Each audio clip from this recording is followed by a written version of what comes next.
How to add a music player widget on your home screen for your Galaxy A15 smartphone, and let's get started. There's two things to note. One, if your Galaxy A15 smartphone doesn't have access to the Samsung Music Player, it could be that it's a regional issue that it doesn't allow to get access to the player itself. So you'll need to go to the Play Store and get yourself a music player app, okay? And for the most part, when you install a music player app that's not a Samsung one on a Samsung phone, you should get the widgets for them as well. So long press a blank area on your home screen like this here, and you'll see the widgets option show to the bottom there. You'll tap on it one time, and now you'll look for that player app that you installed from the Play Store.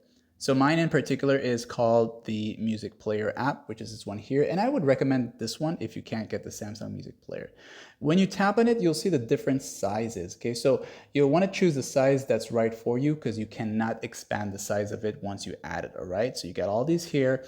And for demonstration purposes, I'll just tap on this one here. You can long press it and release it to the home screen, or tap on it and then press add.